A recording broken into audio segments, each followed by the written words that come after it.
Worthy is your name. Ya, untuk waktunya silakan Pak Wilson pribadi.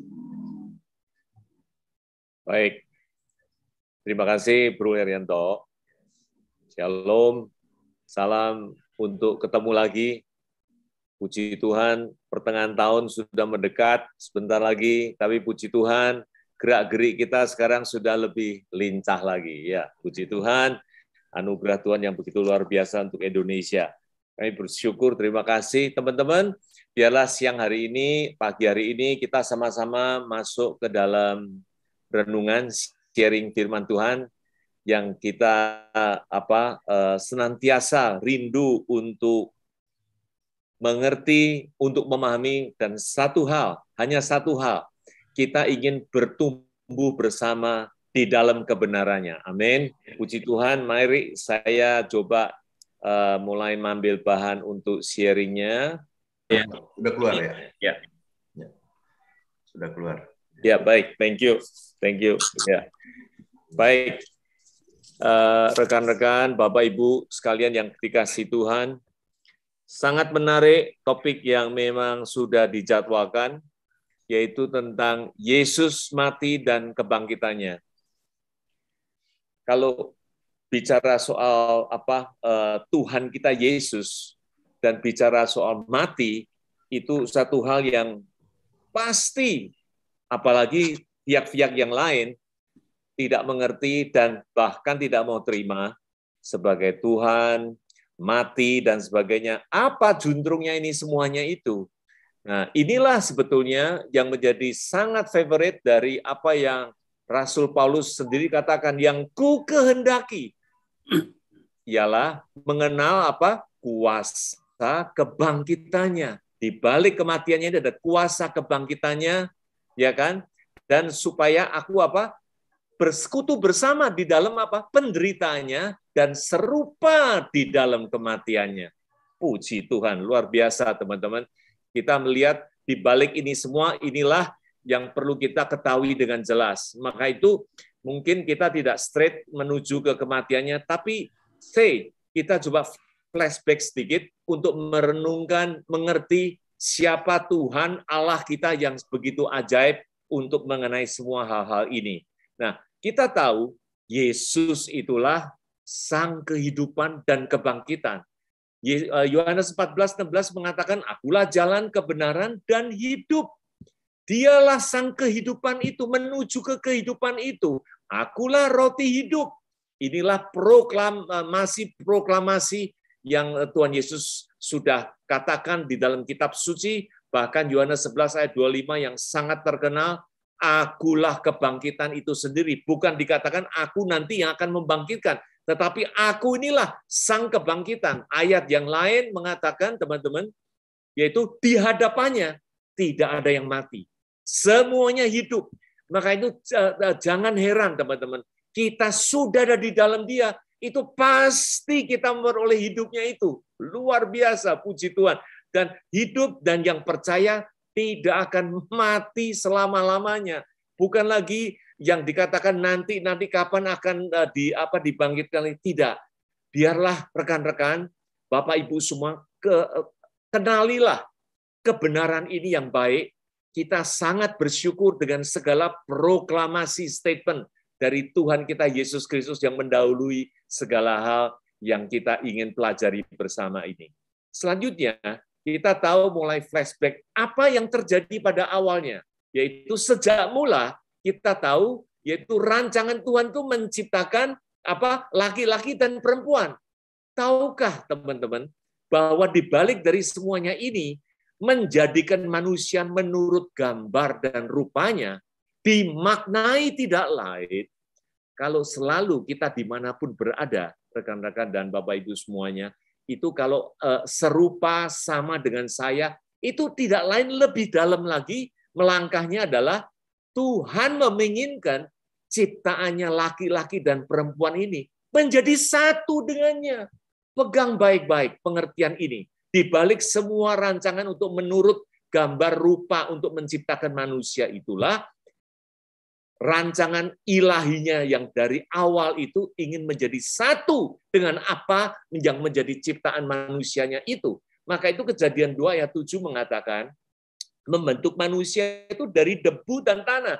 Debu dan tanah itu adalah fisik, daging, ya kan? Tetapi selebihnya daripada itu menghembuskan nafas hidup menjadi makhluk yang hidup. Menghembuskan nafas, yaitu yang terdalamnya rohnya sendiri itu untuk menjadikan manusia ciptaannya itu menjadi makhluk yang hidup sesuai dengan apa rancangannya, yaitu supaya menjadi gambar serupa yang nanti akan menjadi satu dengan dirinya itu. Nah, itulah semuanya itu kita ketahui mendahului semua ini.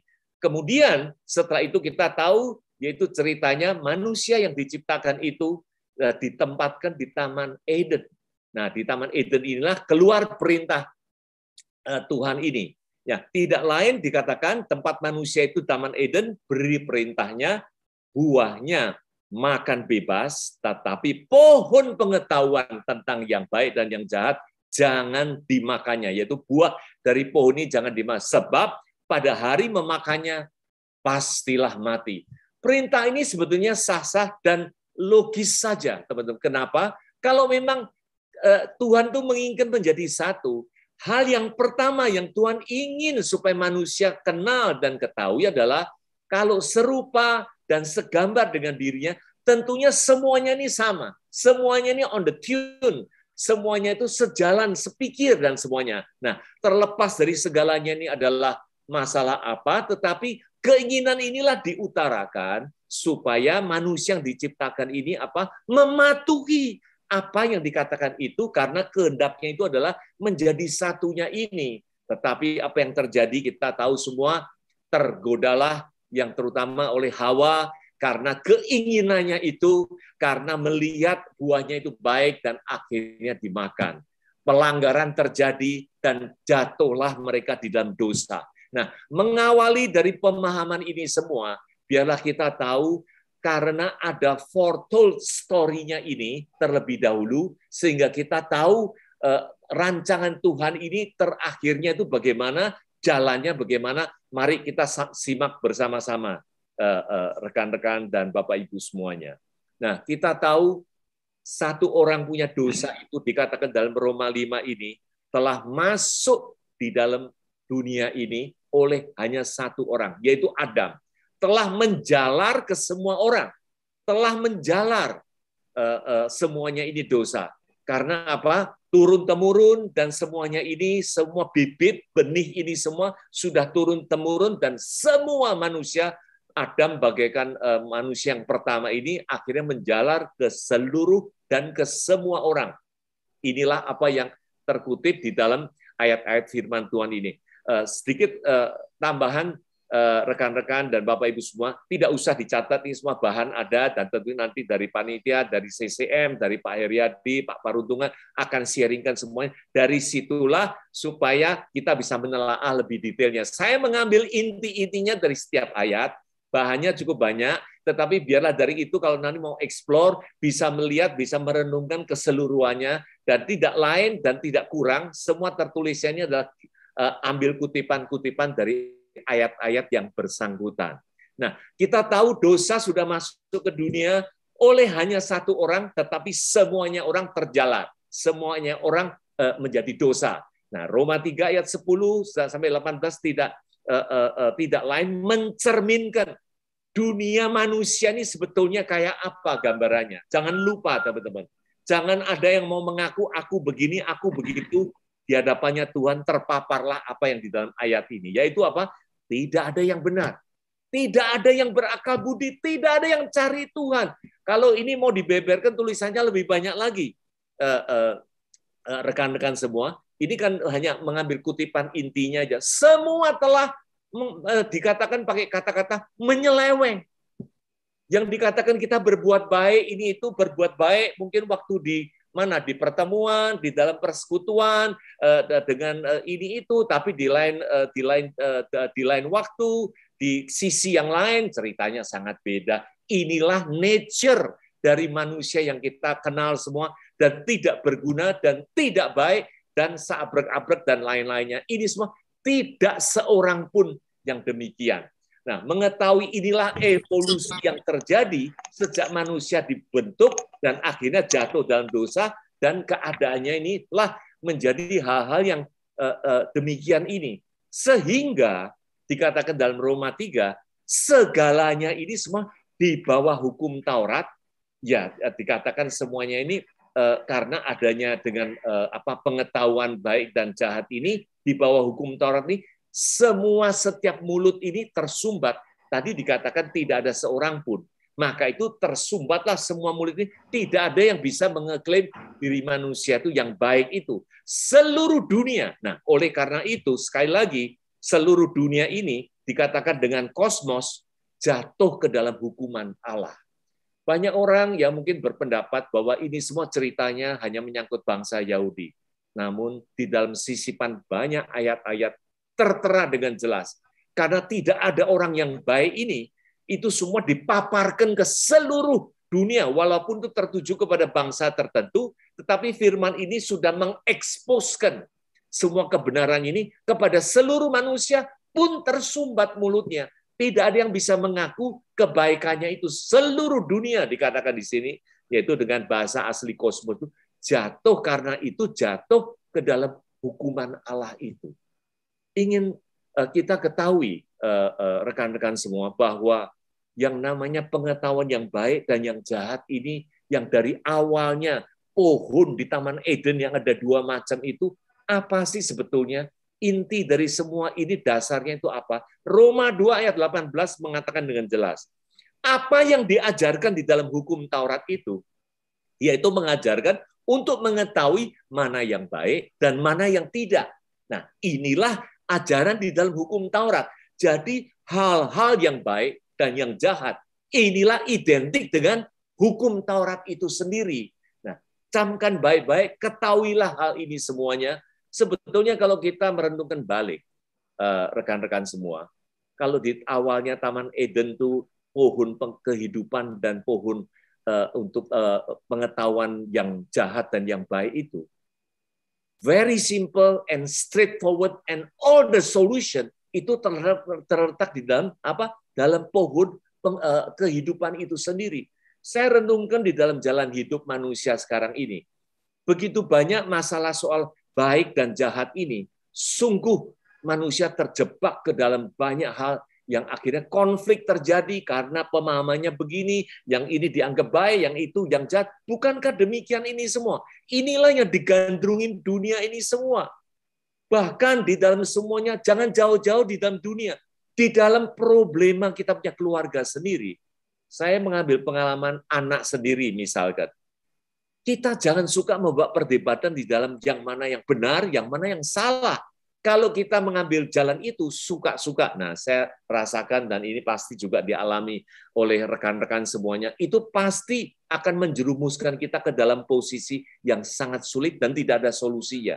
Yang penting adalah bagaimana untuk menghidupkan kembali, bagaimana untuk memulihkan kembali dengan kasih-Nya itu, sentuhan kita yang tidak dengan mempermasalahkan baik dan salahnya itu, solusi itu ditemukan di tengah-tengah itu semua. Bukankah ini semua adalah hal-hal yang boleh kita renungkan yang terkait inti atau tujuan Tuhan terhadap di dunia ini, tidak lain yaitu masalah kehidupan itu.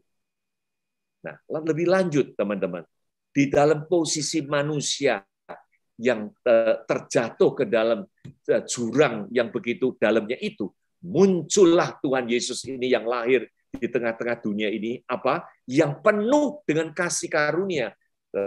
Ayat yang paling terkenal yang kita ketahui, begitu besar kasih Allah, karunia anaknya yang tunggal untuk yang percaya tidak binasa tetapi memperoleh hidup yang kekal itu. Inilah rancangan Tuhan di tengah-tengah segala keadaan. Inilah Tuhan Yesus yang kita kenal ini penuh kasih karunia. Karena apa? Memberikan kasih-Nya itu dengan karunia anaknya ini untuk menyelamatkan supaya orang yang percaya tidak binasa.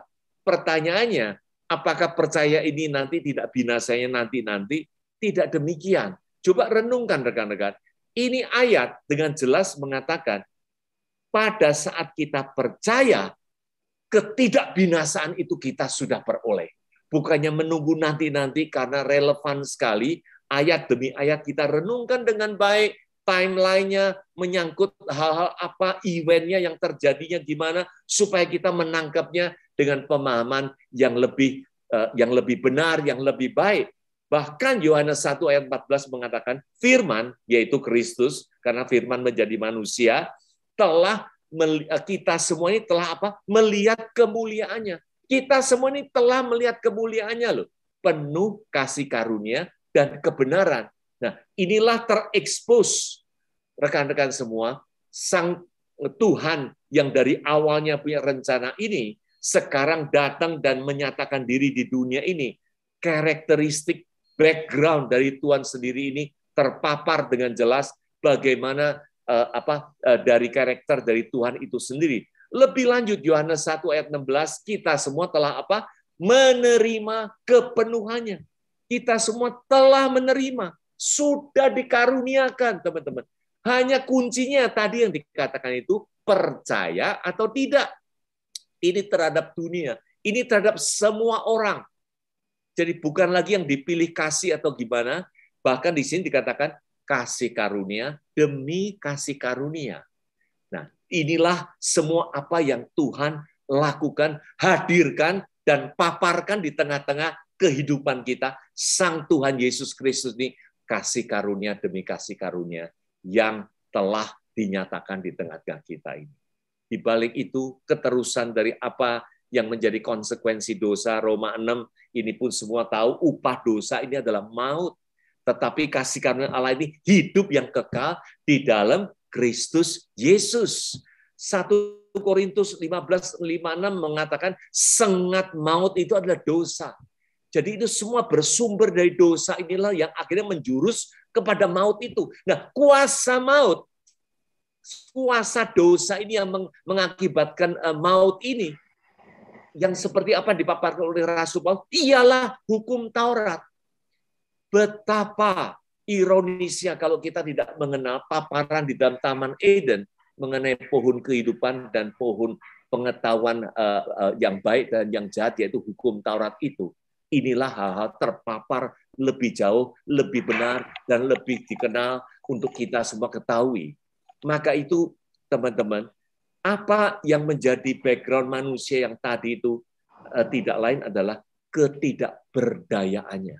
Manusia daging itu tidak mungkin, dikatakan Roma 8, tidak berdaya untuk melakukan, untuk memenuhi, untuk menggenapi hukum Taurat itu. Tidak mungkin di dalam posisi manusia yang menjadi daging, kehidupan dalam daging ini. Dengan anaknya inilah, nah inilah rancangan Tuhan di dalam background-nya ini semua, dalam daging, mengambil rupa manusia dalam daging ini, menjadi hukumannya itu sendiri. Untuk apa? Menggenapi tuntutan hukum Taurat bagi kita yang hidup menurut roh.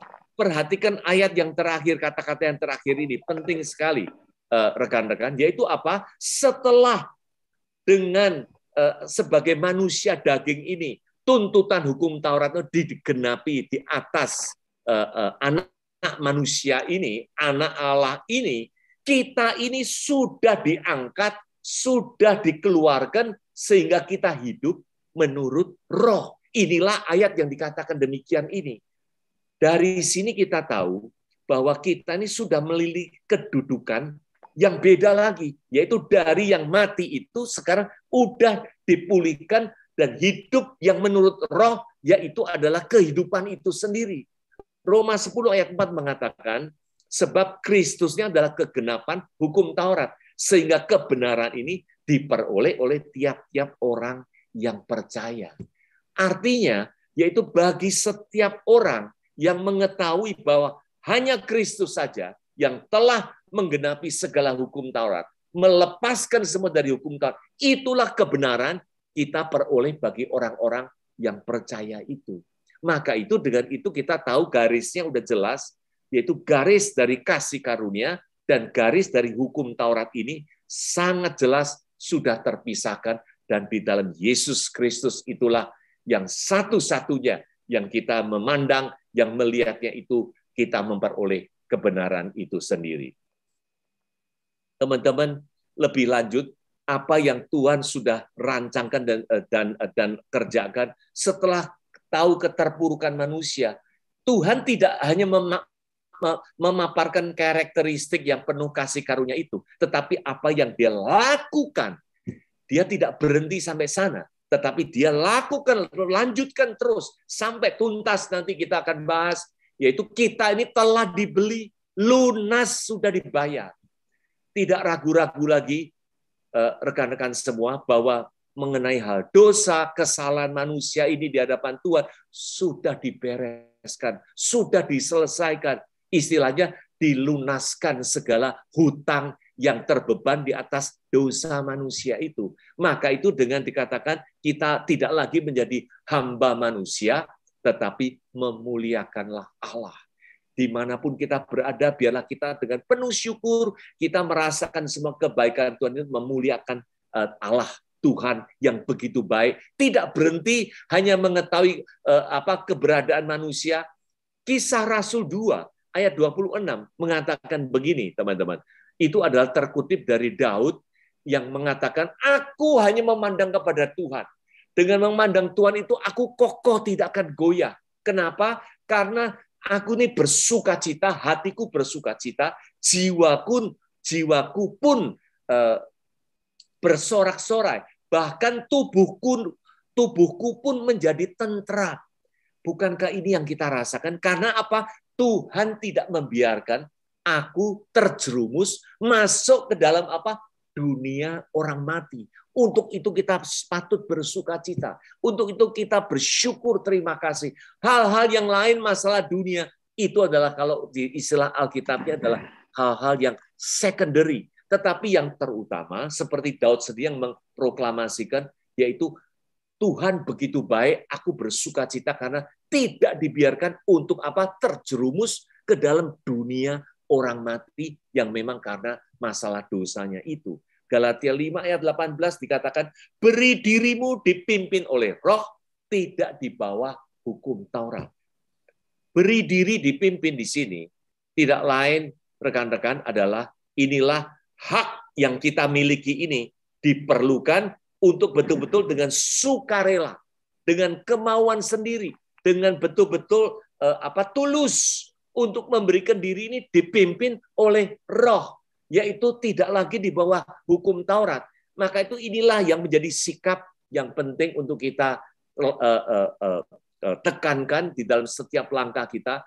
Apakah kita memang free willingly, bukan di dalam segala paksaan, tetapi dengan apa yang memang kita milikin ini, dijadikan oleh Tuhannya ini, kita ingin menyerahkan diri ini, kita dipimpin oleh Roh. Sewaktu kita ada di dalam Roh yang tadi dikatakan, sudah memenuhi tuntutan hukum Taurat, yaitu di dalam daging itu sudah dihukum, kita sudah hidup di dalam Roh, itulah kita tidak di bawah hukum Taurat lagi. Ini semua menyambung, teman-teman, biarlah kita tahu posisi kita ini sekarang, kita udah hidup dipimpin oleh Roh.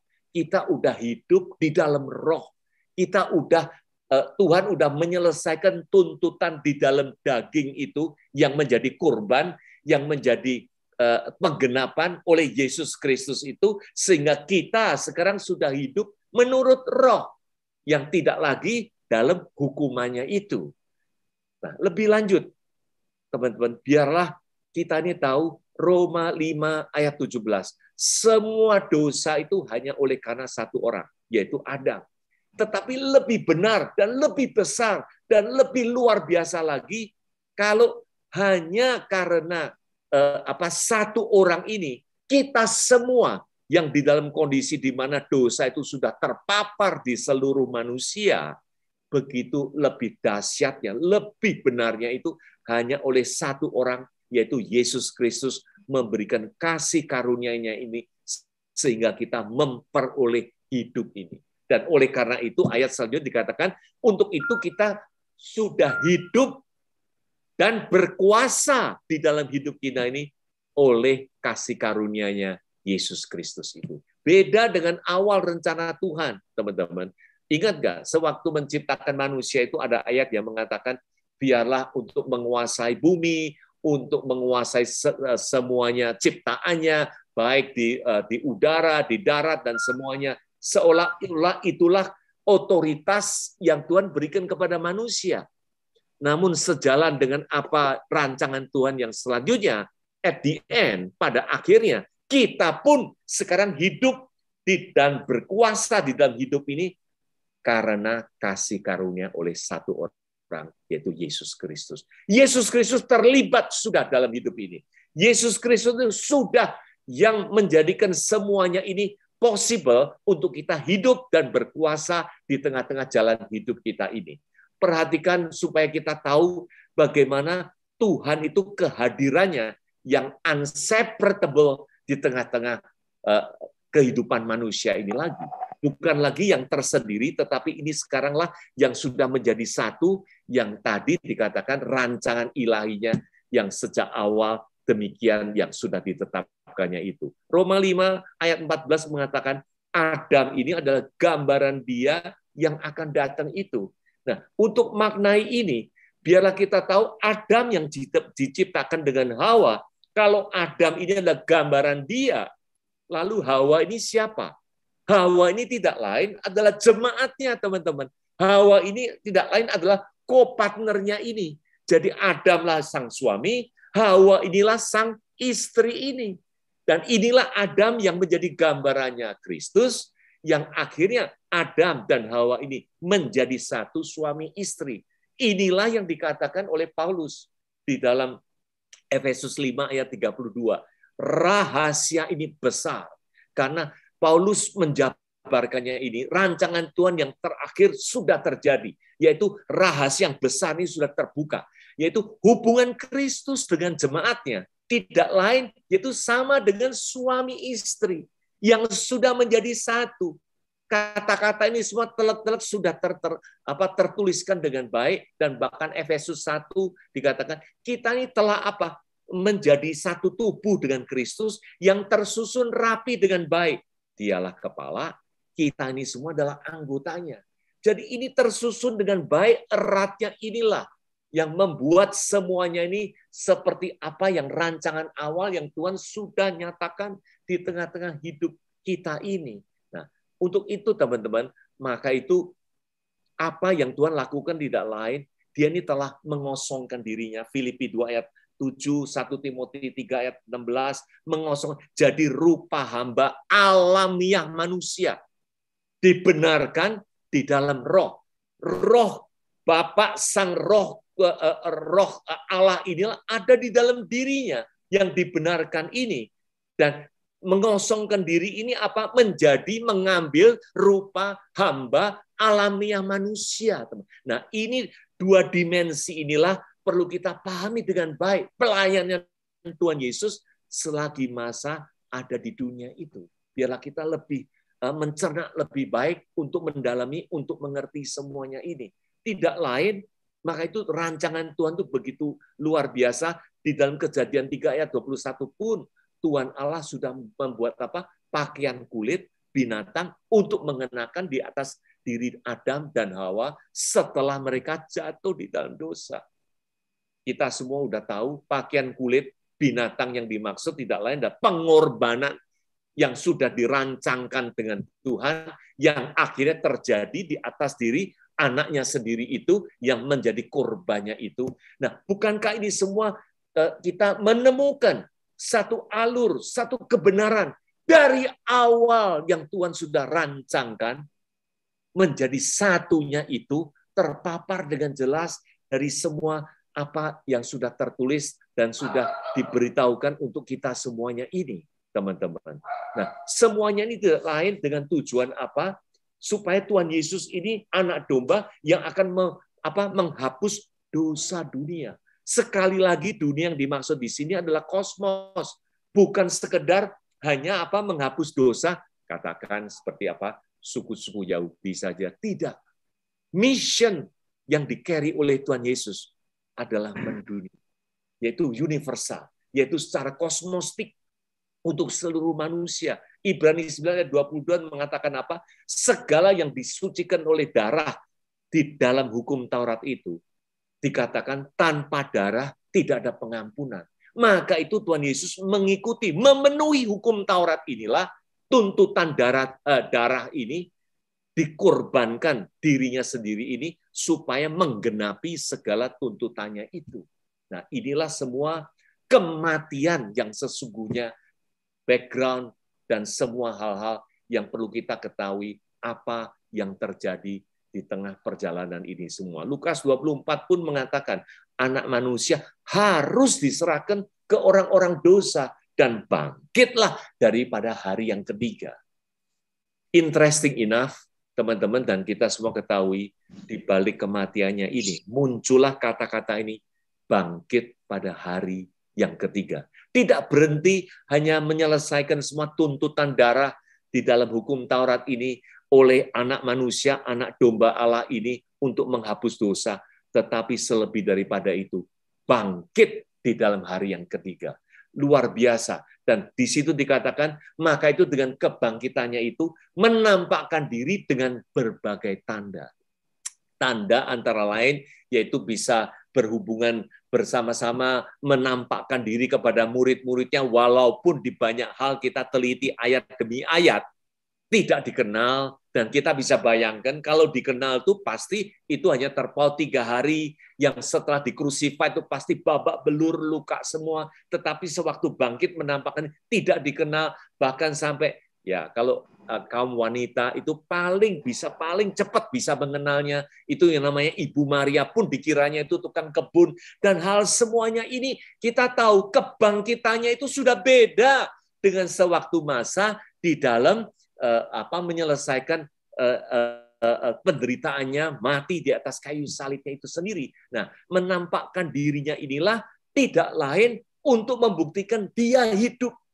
Nah, hidup untuk supaya, bayangkan teman-teman, kalau sampai murid-muridnya tidak mengenal, tidak bertemu, menampakkan diri dan mengenal dia itu adalah Sang Juru Selamat yang sudah menunaikan segala karya di atas kayu salibnya, saya yakin percaya dan mungkin pun juga setiap dari kita tahu bahwa faith atau iman atau kepercayaan yang kita bangun ini akan semuanya sirna dan tidak mungkin akan bisa terjadi. Nah, itulah dibalik itu semua hanya satu tujuan, supaya Tuhan Yesus itu membuktikan dia ini hidup dari yang barusan berapa hari yang dipantek di atas kayu salib itu, hidup kembali dengan berbagai tanda-tanda, walaupun menampakkannya beda dengan apa yang mereka bayangkan itu.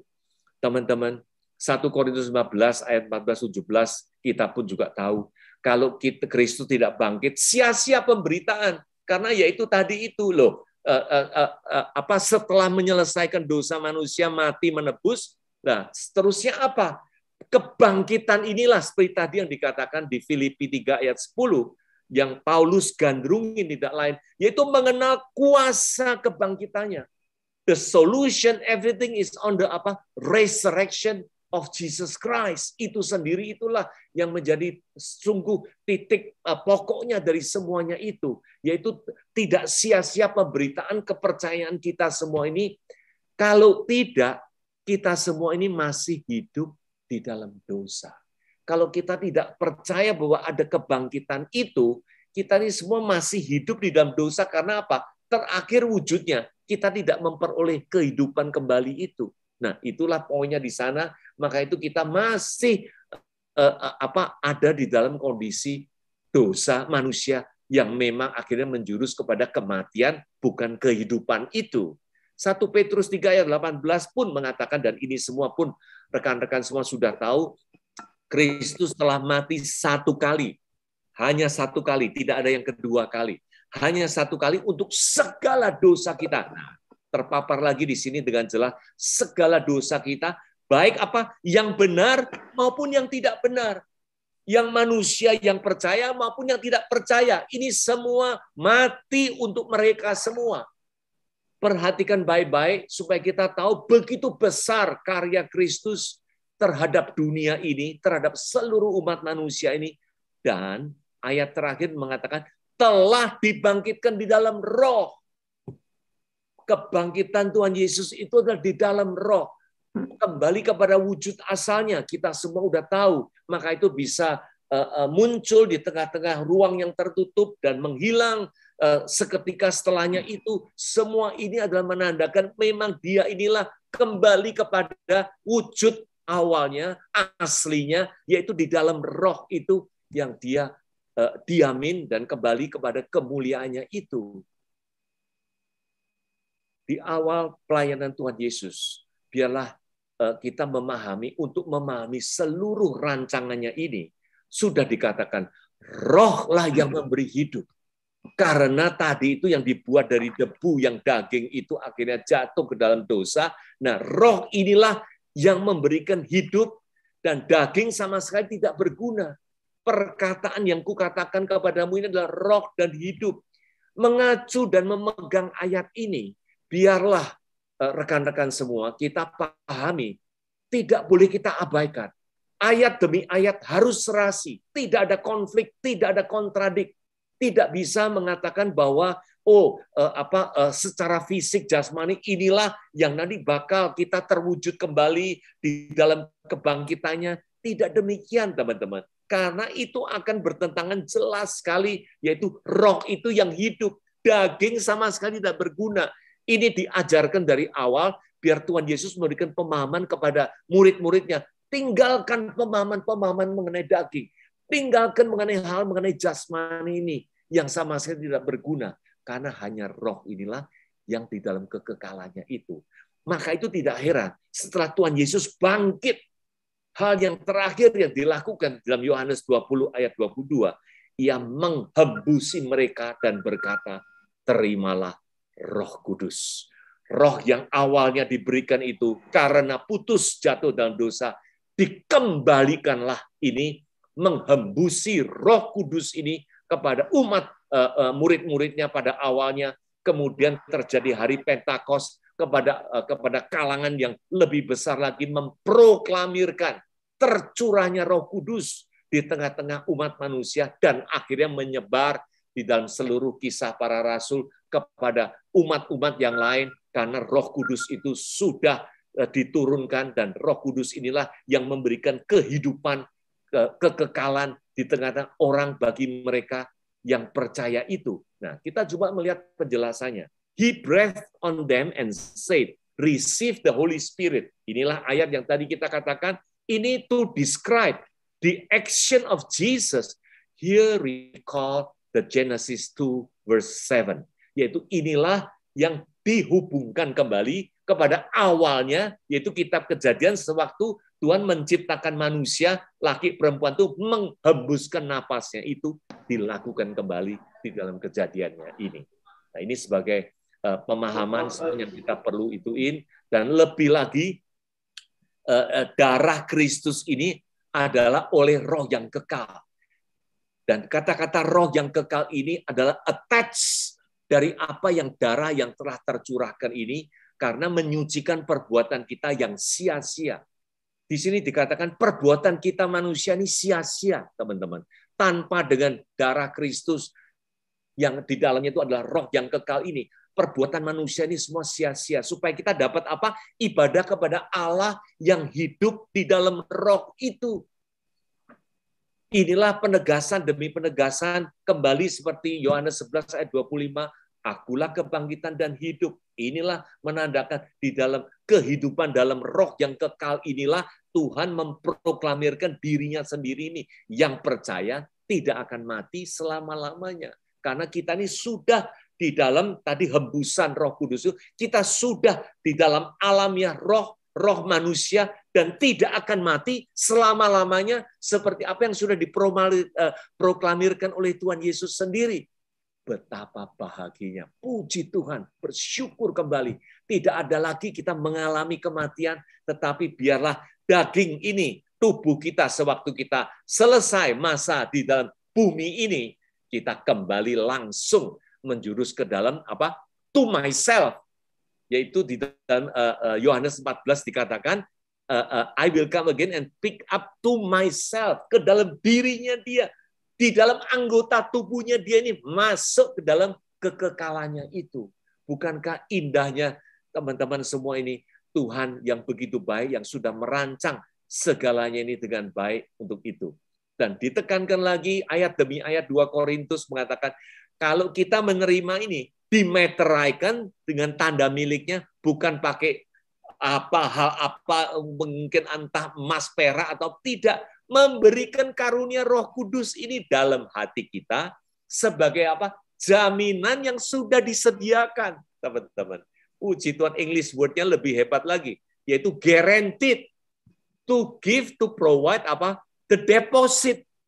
Seperti apa yang kita uangkan di dalam bank sebagai deposit, demikian inilah Tuhan melakukan kepada kita. Kita ini sewaktu kita menjadi tanda miliknya itu, Roh Kudus sudah dikaruniakan sehingga kita beroleh apa? Semua dalam hidup kekekalannya itu. Galatia 6 mengatakan, kalau kita menabur daging, kita menggandrungin, kita selalu memperhatikan hal yang daging, pemahaman khususnya di dalam pemahaman kita kepada Tuhan. Di dalam daily life, yes, of course, kita tidak pernah akan bisa terpisah dari kedagingan. Itu normal saja, biasa saja kita lakukan dengan segenap hati, kita lakukan dengan baik, dengan mencurang. Tetapi dalam hal ketuhanan, kepemahaman kita kepada sang kehidupan Yesus Kristus itu, taburlah roh. Karena roh inilah karunia yang Tuhan sudah sediakan, yang sudah diberikan. Efesus 1 ayat 3 mengatakan apa? Kita bersyukur kepada Tuhan apa? Karena segala karunia roh, berkat rohani, dikatakan dengan kata-kata berkat, teman-teman. Berkat rohani sudah disediakan, sudah diberikan. Kita bersyukur, maka itu kita nabur dalam roh, kita selalu mengenal lebih dan lebih untuk mengetahui apa saja yang dinamakan dengan berkat rohani, menabur dalam roh ini, supaya kita memperoleh hidup yang kekal dari roh itu. Bukan dari daging, bukan dari apapun, bukan dari kemewahan, bukan dari kehebatan, bukan dari kebaikan manusia. Bukan, teman-teman. Semuanya adalah pemahaman yang benar ini perlu kita tempatkan diri kita supaya kita tidak di dalam misinterpretation yang kita itui. Maka itu biarlah kita ongoing. Semua di dalam kebenaran sejalan dengan tadi itu, di dalam roh dan kebenaran. Apa yang Tuhan Yesus instruksikan ini kepada sang orang Samaria itu, menyembahlah Allah di dalam roh dan kebenaran ini untuk kita benar-benar sebagai pegangan dasar yang baik. Artinya apa? Misalkan sebagai contoh, telah dibaptis dalam Kristus. Bukankah ini jangan semata-mata seperti apa yang suka kita katakan, baptis dalam air. Itu silakan, itu nggak menjadi masalah. Itu adalah semua pernyataan iman kepada kalangan, kepada umat, kepada lingkungan, di dalam persekutuan, dalam gereja, untuk ditetapkan tanggal, untuk itu baik-baik saja, baik sekali. Tetapi lebih dalamnya itu seperti Roma 6 ayat 35 yang mengatakan, arti yang sesungguhnya inilah seperti apa yang Rasul Paulus katakan. Kita semua ini sudah dibaptis di dalam Kristus. Artinya apa? Baptis di dalam kematiannya. Di dalam roh, inilah pemahaman ini, kita sudah dibaptis di dalam kematian, dikubur bersama-sama. Kita sudah mengalami semua ini, teman-teman. Biarlah kita semua, rekan-rekan, sadar dengan baik. Dan dikuburkan bersama, supaya seperti Kristus telah dibangkitkan, juga kita menjadi satu di dalam kebangkitannya. Puji Tuhan, inilah hal-hal di dalam pemahaman rohani ini yang perlu kita peroleh, yang perlu kita bertumbuh, yang perlu kita lebih dan bertumbuh untuk terus-menerus untuk memahami semua telah dibangkitkan. Coba kita melihat apa yang diartikan ini. Efesus 2 ayat 6 mengatakan di dalam Kristus telah bangkitkan kita. Kita ini dalam Kristus kita telah dibangkitkan. Diberi tempat bersama Dia di surga bahkan. Hal ini mungkin nanti next kita bisa panjang lebar ceritakan. Tetapi biarlah kita ketahui, kita ini dari kematian, tadi itu yang sudah banyak disinggung dalam ayat-ayat, dari kematian inilah kita ini yang sudah ditebus, sudah dikeluarkan dari semuanya ini, kita sudah memperoleh kebangkitan di dalam Yesus Kristus itu. Makna ini sangat baik dan sangat besar sekali. Kolose 3 ayat 3 mengatakan, kamu telah mati dan hidupmu tersembunyi bersama Kristus. Yang namanya kita ini lagi sudah tidak ada, teman-teman. Virtually, there is no longer me. It's end of me. Tuhan Yesus mengatakan apa? Pikulah salibmu. Salibmu ini yang dikatakan ini tidak lain, salib itu menandakan apa?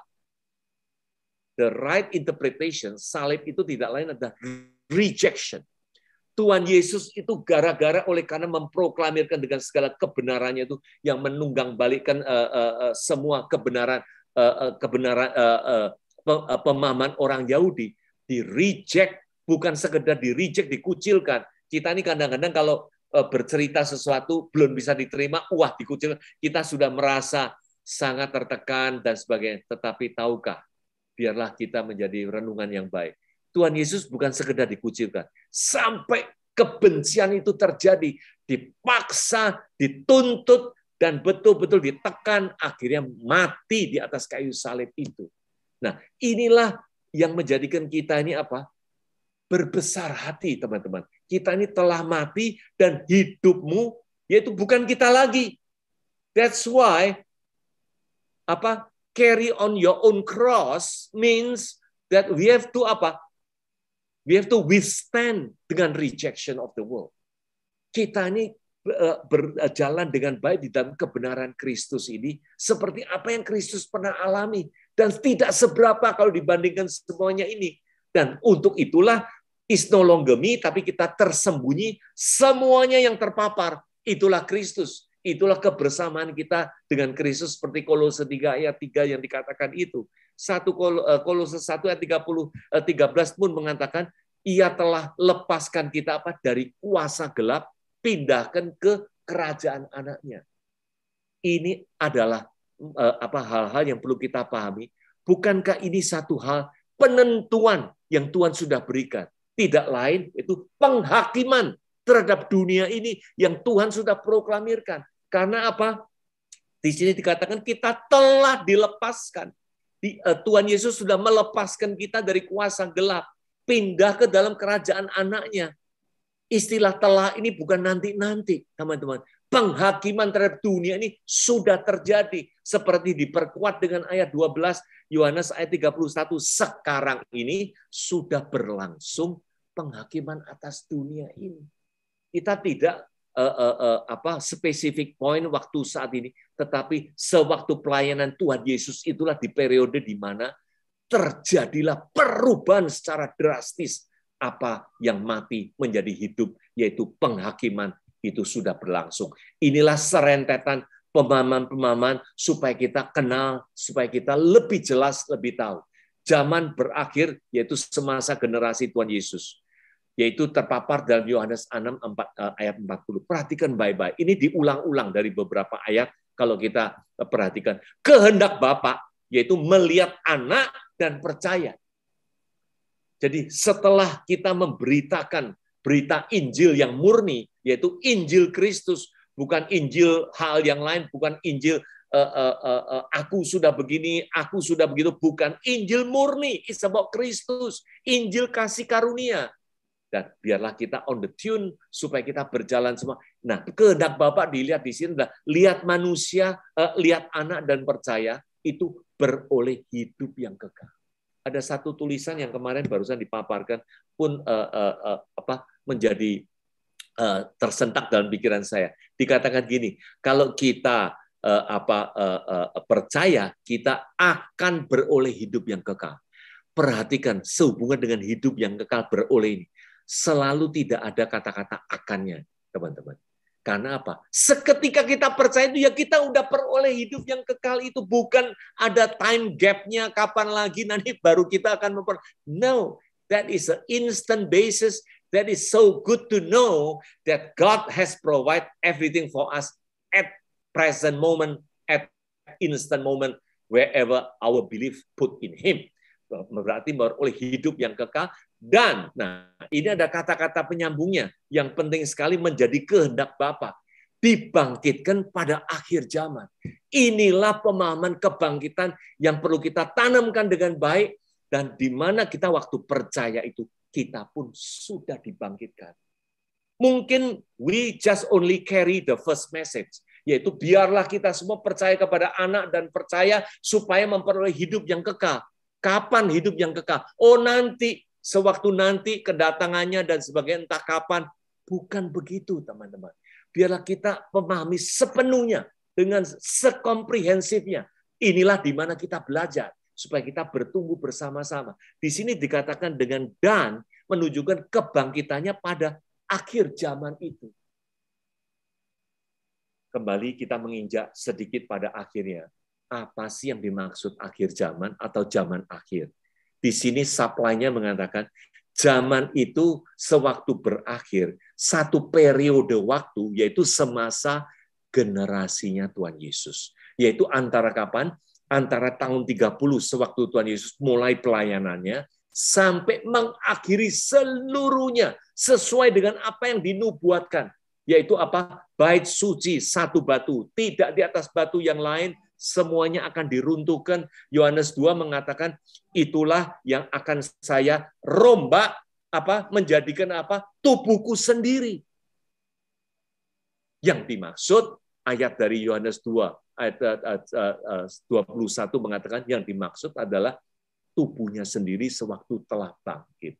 Itulah tujuan dari Tuhan untuk mengakhiri secara fisik pada tahun 70 itu supaya semua tergenapi dan tidak lagi orang menyembah secara fisik dalam bangunan, tetapi kembali kepada dalam roh dan kebenaran. Maksud tidak lain adalah semuanya itu kehadiran Tuhan tidak dikungkung di dalam satu ruang maha kudus dan sebagainya, tetapi adalah di mana-mana Tuhan sudah hadir, rohnya sudah tercurah di tengah-tengah umat manusia di seluruh bumi ini terpenuhi dengan kemuliaan Tuhan. Nah, biarlah kita melihatnya dengan baik. 1 Korintus 10 ayat 11 mengatakan, kita hidup ini pada waktu di mana zaman akhir ini telah tiba. Ini tertulis kira-kira hampir 2000 tahun yang lalu, sewaktu Rasul Paulus menuliskan ini. Kita hidup ini di mana zaman akhirnya ini telah tiba. Semasa Tuhan Yesus tahun 30 pelayanan sampai akhirnya runtuhnya sesuai dengan nubuatannya itu tahun 70, itulah disebut periode zaman akhir. Pada akhir sampai akhirnya inilah yang terakhir menuju kepada tahun 70 sewaktu semua bait sucinya itu diruntuhkan dan tergenapi semuanya itu. Sama seperti Ibrani 1 ayat 2. Pada zaman akhir ia telah bicara dengan perantara anaknya.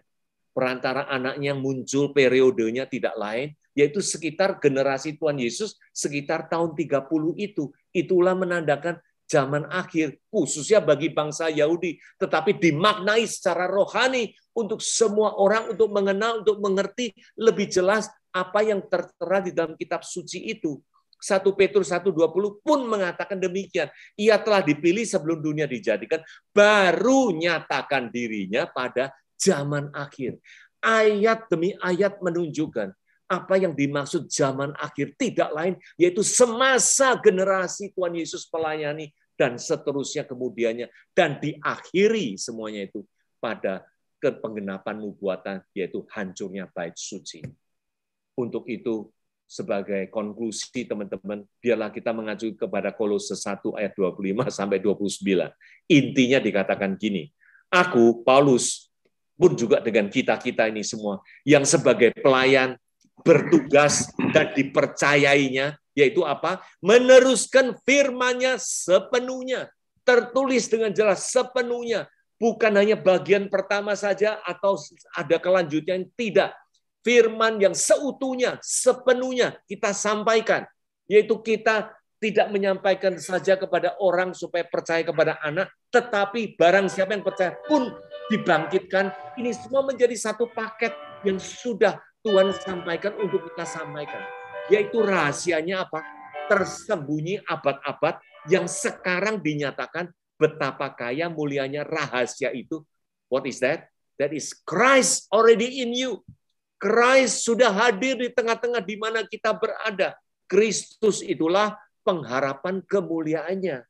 Nah, dengan rahasia ini yang sudah dinyatakan inilah, mari kita pahamin